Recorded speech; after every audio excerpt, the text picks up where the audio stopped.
problems, I always look at the various options available to them. And this is what you need to look at if you're stuck. The first thing you look at is whether, because of your circumstances, you might be exempt from this £29,000 requirement. Is there any way that you can come out of this £29,000 requirement? Now, there are certain circumstances in which the £29,000 requirement won't apply to you. And some of you might have taken advice from solicitors and you might have received advice on this already. Generally speaking, if you're unwell and you're in receipt of PIP, personal independence payments, or you're looking after somebody who is unwell and you're receiving carer's allowance. So you're receiving PIP or carer's allowance. If you're receiving one of those two benefits, then you're completely exempt from the £29,000 requirement. So you don't need to meet that requirement at all. You could be on PIP at the lower threshold. So you might just have a very low rate. It doesn't matter. As long as you receive PIP, you're exempt from the £29,000 requirement. If you're in receipt of carer's allowance, it's only £81.91 a week, but it's fine. That benefit, if you're in receipt of that, it means you're exempt from the £29,000 requirement. So I advise clients that the first thing we need to look at is, are you exempt from the £29,000 requirement? Or is there any way that we can, if you're unwell, can you claim PIP? If you're looking after somebody in your family or friends who are unwell, can you?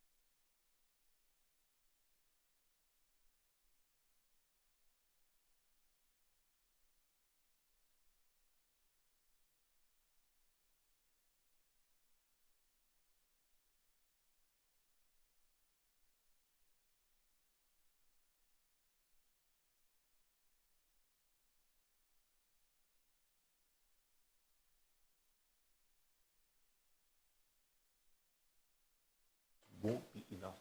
You will need additional income. So it may be that you might need to show a part-time job. It may be that you need to show that you're in receipt of universal credit. It may be that you need to show some level of savings. But it's going to be significantly much easier to meet the financial requirement if you're exempt from the £29,000 requirement. So that's the first thing you need to look at. Can you be exempted from that £29,000 requirement? Now, if you're not in a situation where you're going to be exempted and the full £29,000 requirement is going to apply to you, then obviously we now need to look at how you will satisfy the £29,000 requirement. Now, I have to say at the outset, the solutions that we will look at today, none of them are easy. It's easy to say, well, you can do this, you can do that, you can do that. But in reality, in practice, you find that when you're advising clients of these alternative options, alternative ways of meeting the £29,000 requirement, it's not really that easy. But let's look at these options. And I say to clients, look, you know what, you've got married. The rule applies to you. You're going to have to do something. You're going to have to be proactive and somehow meet the requirement. Because to me, it looks like that requirement isn't going away anywhere soon. So what option do you have? You either do nothing and say, you know what, I can't meet the requirement and leave it at that. Or you're proactive and you try and do something to try and meet the requirement. So what is it that you can do?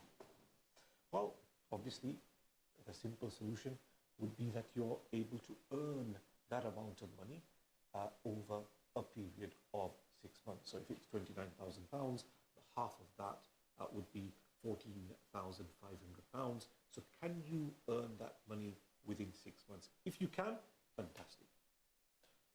But the reality is most people aren't earning that kind of money. That's the reality. Certainly, and I tend to find that there's a bit of a disparity between the south and the north. In the south, it might be easier. You have slightly higher hourly rates going, so it might be easier to meet the requirement there. But certainly, in terms of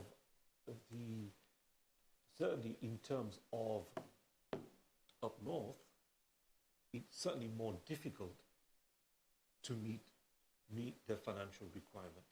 So it's easy for me to say, well, you know what, your income's assessed over 6 months. You could be earning £14,500. But the reality is, it's not that straightforward. If you're not earning that amount of money, what do you do? Well, can you get overtime in? Can you speak to your manager? Can you see whether there's overtime going? I have a lot of clients who work in the care industry, and what they're managing to do is pick up shifts on the weekend, at nights, in the evenings, to try and get their hours up in order to meet the requirements. So they really have to slog it out over 6 months, really work hard to get the hours in. And I've seen people actually do it. They've worked hard, every shift going, they've taken it. After 6 months, they've got the £14,500. So that's one option. Obviously, that's not open to everybody. We need to look at other options as well. We're going to be taking a short break. Inshallah, after we come back, we're going to have to look at the other options available. We'll see you in the next couple of minutes. Assalamu alaikum. Now, it's just a short break we've taken, but I can carry on whilst our call centre is on a short break. Now, as I've said, it is easier to meet the requirement if you've got a job where you can get these extra hours. We have to accept that that's not always the case. Care sector is a unique sector where they're in desperate need of people to do these extra hours, unsociable hours. So people are willing to work evenings and weekends. The work's there, they're crying. If we're not vaccinated, we're not protected. And could get seriously ill. Risking lifelong disabilities. Are your child's vaccines up to date? I'm in. Now, you ready for a good day? He was a scientific hypothesis. She was a clinical study.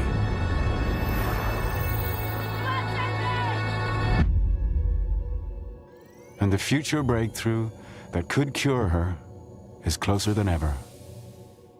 With our research, we can keep saving lives like hers. Donate now to turn science fiction into reality. Sainsbury's? Oh, we made our money. Hey Sainsbury's, explain it, will you? Well, the same effort we put into our baking Goes into matching prices.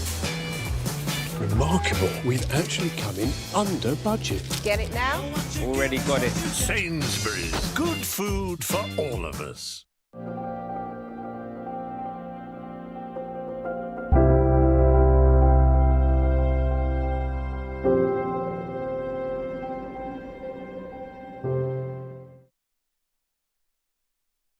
Now, just before the break, we talked about how it's difficult to meet the financial requirement. And if it's not possible for you to meet the financial requirement by, working extra hours, one of the options we were just looking at is whether you could show a second job somewhere, work on the weekends somewhere else. So let's say you work on a Saturday, 1 day a week, and in a month you've got 4 days. And then that allows you to earn an extra, let's say £400 a month. That may be enough to get you to fulfill the financial requirement. Work on the weekends, work on the evenings if it's possible. Now, what I find with our younger clients is that a lot of the times they're able to, because they've got a background of working in maybe restaurants, takeaways, call centers. Whilst they've been students, they've been doing that. So it's easier for them to say, you know what, I've got my main job, but I'll go back to what I was doing before. I'll pick up a shift on the weekend. So it's much easier for them to do that. So that is a real option that you do need to look at. Evening, weekend work. And again, it's really something that you need to do for about 6 months. So I'm not saying you have to continue for the next 2-3 years and have no life whatsoever outside work. It's something that you're going to have to do where you get your head down and basically get these hours in on the evenings and weekends. So, what have we discussed?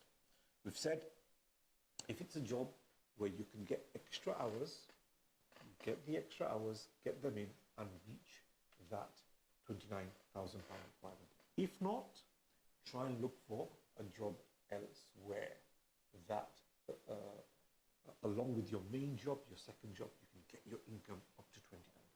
So that's something else that you can look at. But what else can you look at? Another option I've looked at, again, these are not easy options, is to look at whether with your income, and let's say you're on £25,000 a year, you're short by £4,000.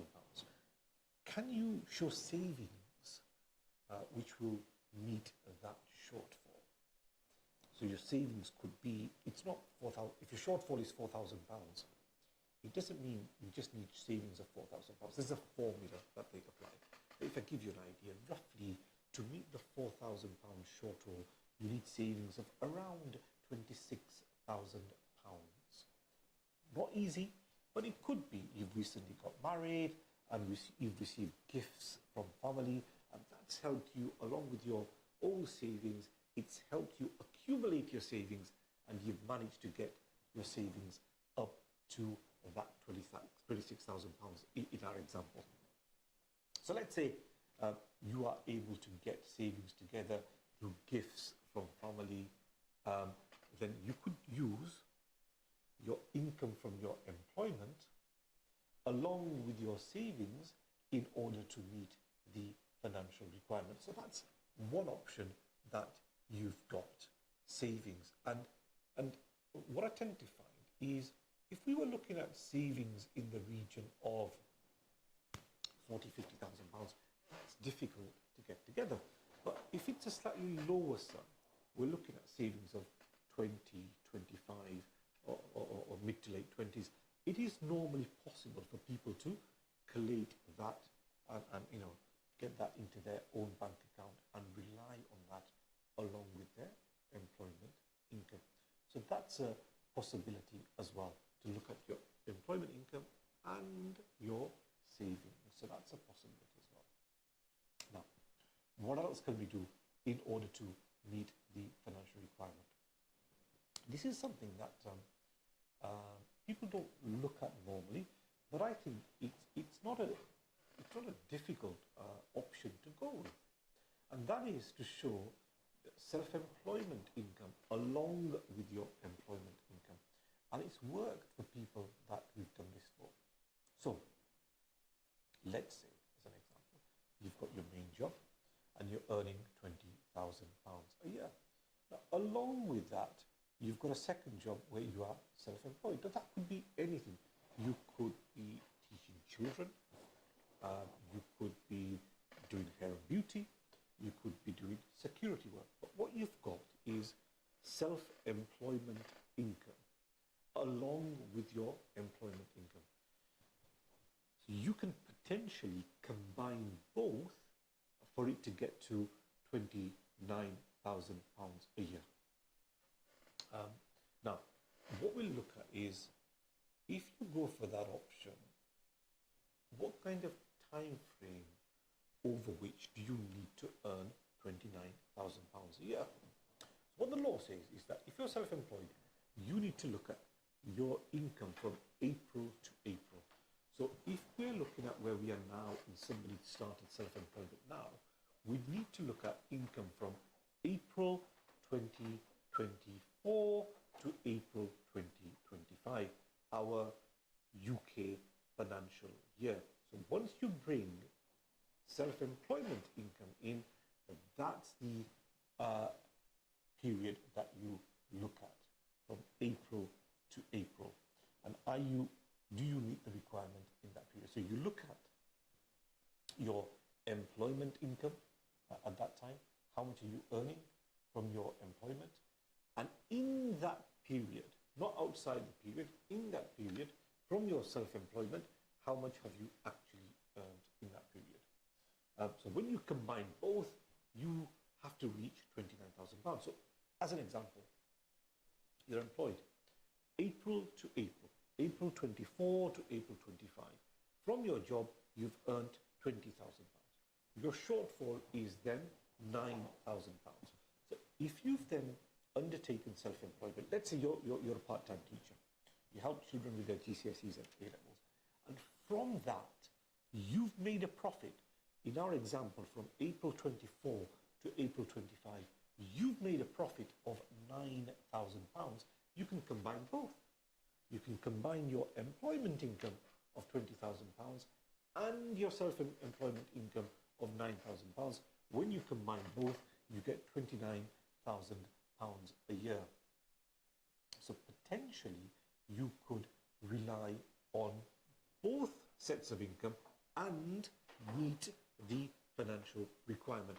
It's a real option that does work, and I have suggested it to a number of clients, and those who haven't managed to go with the first 2 or 3 options, so they haven't managed to find another job, they can't get their hands on savings, what they've done is they've gone for this option of showing employment along with self-employment, and combined they can meet the requirement. Okay, there is a downside.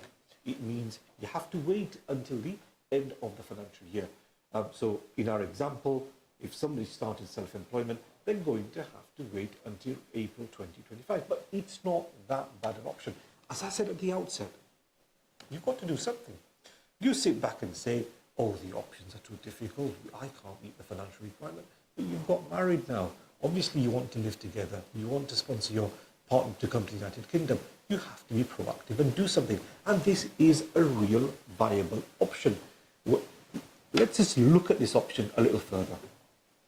You're self-employed, you're showing your income, in our example, April 24 to April 25. What evidence will the Home Office want to look at of your self-employment?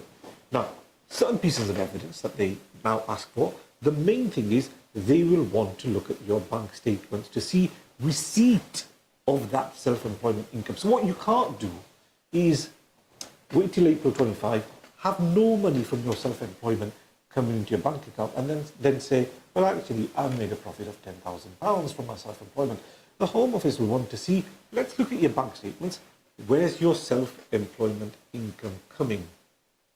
Is it coming into your bank or not? If it's coming into your bank, then they will be satisfied that, yes, we accept that this person has been self-employed.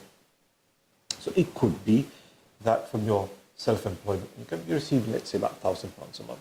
So over the year, April to April, you've got £12,000 coming in, you've got some expenses. After your expenses are paid out, you've made a profit of £9,000 to £10,000. It's there in your bank account statements, I should say, and it's clear you've been receiving money from your self-employment. That's the key piece of evidence if you're relying on self-employment income.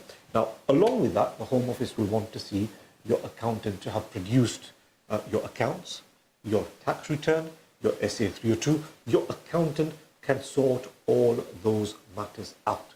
So, if you're struggling to find extra hours in your current employment, you're struggling to get another job, you're struggling to get savings in your bank account to meet the shortfall, then this is a real option open to you. You might have to wait until the end of the financial year, April 25, in the scenario we were looking at, but it works. Your employment income along with your self-employment income combined can meet the £29,000 requirement. So that 100% works. So really, those are the main things that I advise clients on. I'm going to come on to a couple of other things which, generally speaking, you come across less often. Normally, it is employment, second job, savings, self-employment. Let's look at the last option, which is, in addition to your employment income, is there any other income that you're receiving? Other income which can be classed as acceptable income to the Home Office. So that could be, for example, you're receiving rental income. That's classed as income which is acceptable to the Home Office. So let's say you have a property which is on rent. They don't look at how much mortgage you're paying, etc. How much rent are you receiving? As long as that's not a property that you're going to live in when your spouse comes to the UK, and that's income. So a lot of people do have rental income coming in, let's say the rental income is £700-800 a month, that over a period of year, you can look at how much money is coming to your account. It could be £7,000-8,000. The important thing is the rent has to come into your bank account. If the rent has come into your bank account, it can be counted as your income. You've got to show a year's worth of rental income. Again, similar to the self-employment income that we were talking about, the downside is the time frame. You normally have to show a year's income. So that may delay you in terms of when you submit your application. You might not be able to submit the application straight away. You might have to wait a year to show that rental income coming into your bank account. But it's possible that in our example, if you're receiving £20,000 a year from your employment, if you combine that with your rental income, you've then met your £29,000 a year requirement, and then you've got over the hurdle. So similarly, if you've got rental income, there could be other sources of acceptable income. Now, there's a whole list of things that the Home Office will accept, and that could be, for example, state pension. It could be dividends in certain circumstances. If let's say it's somebody who's got children from a former relationship and they're receiving child maintenance, that's a form of income as well. So there are different types of income which is acceptable to the Home Office and can be added to your main income. So there are these things that you can actually look at in order to meet the financial requirements. So I hope that's given you a good overview of the kinds of income which are acceptable. Now, so hopefully... Like measles and whooping cough is rising. If we're not vaccinated, we're not protected. And could get seriously ill. Risking lifelong disabilities. Are your child's vaccines up to date? I'm in. Now, you ready for a good day? He was a scientific hypothesis. She was a clinical study.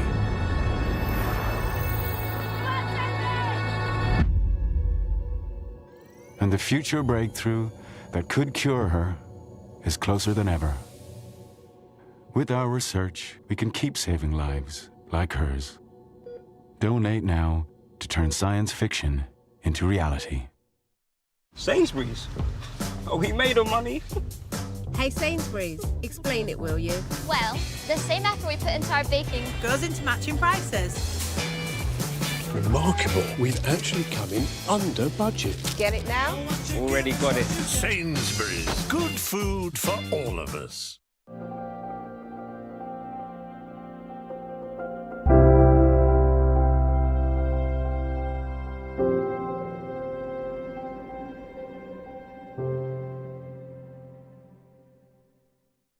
So we've looked at some of the main issues facing people who are wishing to sponsor their partners to come to the United Kingdom. I accept it's a very difficult situation that people are in at the moment.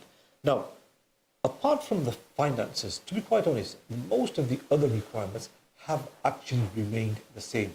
So it's not that much of a difference to what we were doing before. So the kind of standard documents that you used to submit before, you're still submitting those documents. The problem doesn't really lie there. The problem lies with the finances. So hopefully there's some good tips there for people who wish to sponsor their partners to come to the United Kingdom and how they can meet the financial requirement. Now, one of the other things that I said at the outset is that although the issue with sponsoring spouses to come to the United Kingdom obviously affects a much larger category of people, there is another category of people, those who are here on a work permit, those who want to come to the United Kingdom on a work permit, which is now known as the skilled worker route. A lot of our clients will be aware of the difficulties that people are facing around the area. A lot of people have come to the United Kingdom under the skilled worker route and they've not found jobs. There's been a huge spike, a surge in the number of people coming to the United Kingdom with a skilled worker visa. And what happened just before we had the elections, one of the things that the Conservatives did was to try and introduce measures which reduce the number of people coming to the United Kingdom as skilled workers. And the way they did that was mainly by saying, if you're going to come to the United Kingdom as a skilled worker, you need to be earning significantly more money than what was the case before. So before, if a business wanted to sponsor somebody to come to the United Kingdom, they had to be earning approximately £26,000 a year, and for new entrants, so there'd be younger applicants or those who have graduated in the UK, they had to be earning about £23,000. Now, because the scheme was more popular than the government had initially envisaged, what happened just before the elections was that certain measures were introduced to try and restrict the number of people come to the United Kingdom. And the biggest thing that occurred, which has affected such a huge number of people, is that instead of having to be earning £26,000 a year, the Home Office introduced a requirement where you need to be earning £38,700 a year. So there's been a huge increase in terms of the salary that the worker needs to be earning if they want to come to the United Kingdom to work. That's the big difficulty that's come in recently. Now, that's affected employers. We have arranged for sponsor licenses for a huge number of people. Likewise, many immigration lawyers would have done that. And over the last year, what you found is that they've managed to recruit from abroad. They've managed to fill the vacant positions that they've had using foreign labour, and it's worked fantastically well. And it varies from a doctor's surgery or dentist surgery, dental surgery wanting to sponsor a dentist, to a factory wanting to sponsor carpenters, upholsterers, because it's a wedding factory, or it could be a motor mechanics place and they're struggling to sponsor a mechanic, so they sponsored a mechanic from abroad. So over the last year, it's worked really well, and a lot of businesses, they've managed to recruit from abroad and they've managed to fill the vacant positions that they've had. But now it's become increasingly difficult. Now, if you're going to recruit somebody, you've generally got to show that you're able to offer a job which pays £38,700. Now, in certain circumstances, it can be £31,000 for younger applicants, but it's difficult. It's not easy to do. The income requirement is way, way too high. And because of that, what I've noticed is that employers are struggling to offer these kind of salaries. So the number of people now coming to the United Kingdom as skilled workers has declined.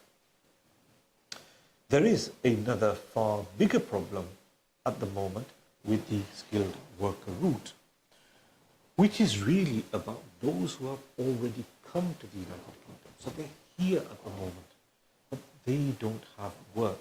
So whoever has sponsored them, they haven't been offered work. And a lot of these people have come to the United Kingdom with a health and care visa. So they've come to work normally in the care sector, whether it's for a nursing home, whether it's home-to-home care. So they've been sponsored by a care company to come to the United Kingdom to work. When they've come to the United Kingdom, what they've found is that there's no work available for them. So they're on this skilled worker visa, which is for 5 years. They're here, there's no work. They've approached their employer and said, look, I'm here, ready for training, ready for work. And the employers maybe delayed their start. And then after a couple of months, made it clear that, look, you know what, we don't really have enough work for you because we've actually recruited too many people. So a lot of people are in this very unfortunate situation, which is that they've come to the United Kingdom on a skilled worker visa with the intention to work, with the hope that they're going to work, but they found once they've come here that there is no work at all. Now, the other thing that people are finding in that situation is that the employer that sponsored them, they might have found that their license has been revoked. So the employer who sponsored them, they've not complied with the Home Office rules, and what he found is that the Home Office has said, we're taking your license away. So now the danger is those people who are here as skilled workers, employed by the sponsor, they're going to have their visas revoked as well. So two difficult scenarios that people are facing. One is they're here, they've still got their skilled worker visa, but there is no work. The other problem is that they've come to the United Kingdom and let alone there being no work, they found that their employer has had their license revoked, which will have the impact of their visas being curtailed at some stage. And now you're left in limbo. There's no work, or you're in danger of your visa being cancelled because your employer, the person who sponsored you, has lost their license. You're in a very, very difficult situation. So what do you do if you're that skilled worker? And our firm, along with, I'm sure, the vast majority of immigration law firms, will probably be seeing these unfortunate people who are finding themselves in this very unfortunate situation on a daily basis. What are their options? There are some options. Again, we need to look at options for if you find yourself in this situation. Your options might be limited, but there are options. If your employer hasn't offered you work, or your employer has had their sponsor license revoked, what options do you have? There are some options. You have to look at options. You can't just give up. Now, what are the options? Number one, see whether you can find another business that is willing to sponsor you.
We're not protected. And could get seriously ill. Risking lifelong disabilities. Are your child's vaccines up to date? I'm in. Now, you ready for a good day? He was a scientific hypothesis. She was a clinical study.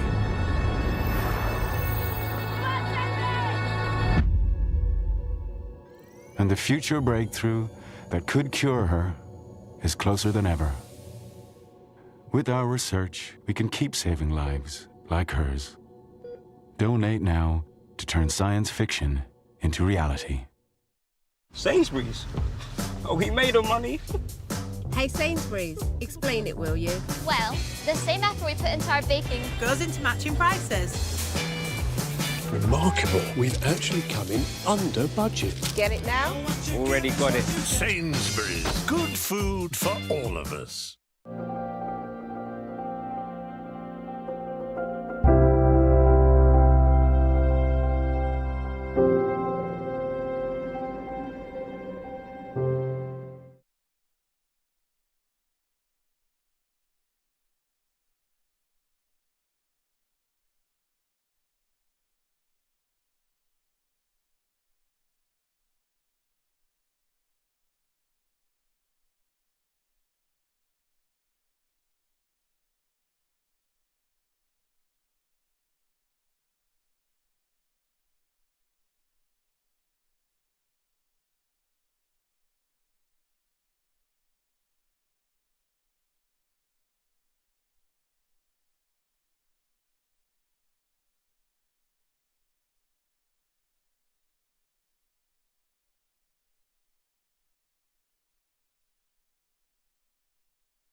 Okay, and the main issue is over finances. We've addressed that. And the other issue that I've now found in practice, and this is a huge problem at the moment, where people are here on skilled worker visas and they're stuck. Their jobs are coming to an end. Their employer's license is being cancelled, which will mean their visas are going to get cancelled. What options are available today? So we've looked at two major problems affecting people here in the United Kingdom. Now, just one final issue that we've had a couple of questions about, which is those people who are here in the United Kingdom on a healthcare visa. So one of the things that the government did, we've looked at the difficulty with finances going up for spouses, we've looked at the difficulty with skilled worker visa holders having their contract coming to an end. Another category of people who are stuck at the moment is that those who are coming to the UK with a healthcare visa. So they might be coming to the UK as carers. One of the major things that the Home Office introduced is that they are no longer able to call their partners and their dependents to come to the United Kingdom. So if you're a carer and you've come from abroad, I think the date was after January 2024, you can't sponsor your partner or dependents to come to the United Kingdom anymore. So that places you in great difficulty. If you're in that situation where you're here, you've got your visa as a carer, and obviously it's going to take 5 years for you to qualify for indefinite leave to remain, now you find that, look, the law's changed. I can't remember the exact date, whether it was January or April, but you can't sponsor your partner and your children to come to the United Kingdom. What do you do? Well, one option that you've got is that you do keep your head down, complete your 5 years. Once you've got your indefinite leave to remain, you sponsor your partner to come to the United Kingdom at that stage. Another option we've looked at is whether it's possible for your partner to come to the United Kingdom under another visa category, whether they come as students, whether they come as visitors to the United Kingdom, which enables you both to spend time together in the UK. So that's another option that you can potentially look at. Another option that you look at is, and this doesn't work if you've got children who are dependents, but if you've got a partner who's your dependent, whether the partner can be sponsored as a skilled worker. So instead of that person, your partner, coming to the UK as your partner, they come as a main skilled worker. So that's a huge problem at the moment facing the healthcare sector at the moment. And again, what you would have noticed throughout this show is that what I've tried to do is look at alternatives. If you're stuck, there are always alternatives available to you. And that's really what we need to look at. What legal alternatives are available to you in order for this journey that you made to the United Kingdom for that to work. Now, we've got some other questions coming in on the skilled worker visa.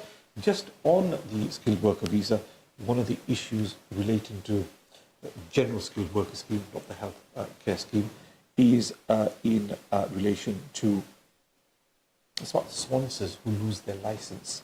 And we sort of touched upon this before. Another thing that's happening at the moment, skilled workers who've come to the United Kingdom where the sponsors have lost their license. What can you do if you're a sponsor and you're in a situation where you've lost your license or you're at risk of losing your license? What can you do? Well, the first thing is, before you even reach a situation where there's a risk of you losing your license, you should try and get your house in order.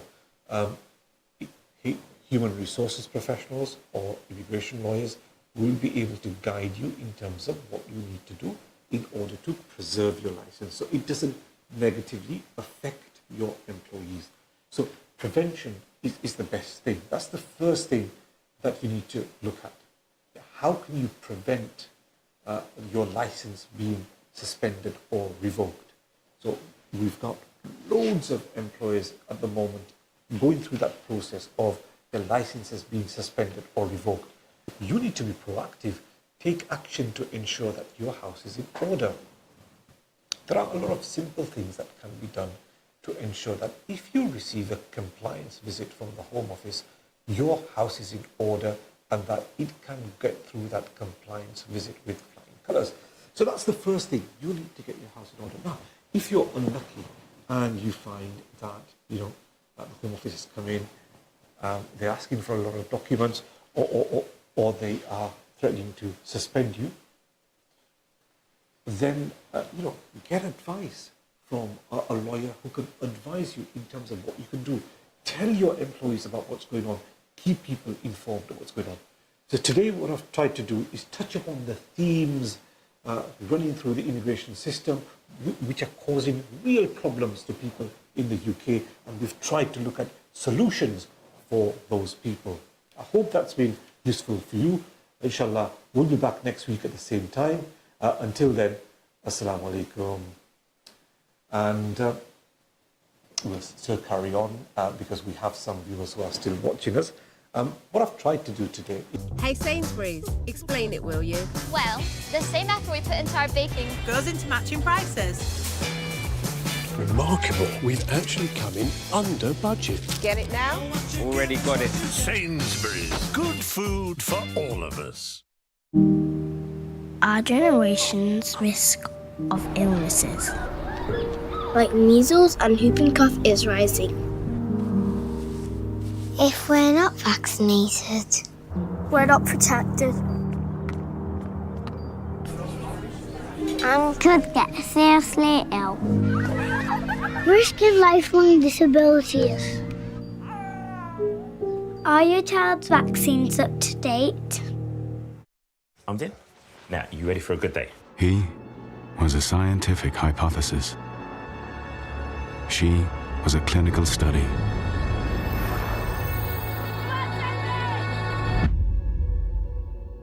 And the future breakthrough that could cure her is closer than ever.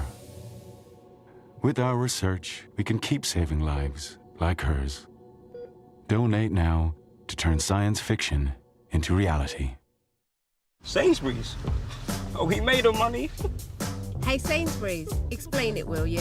well, the same effort we put into our baking Goes into matching prices. Remarkable. We've actually come in under budget. Get it now? Already got it. Sainsbury's. Good food for all of us.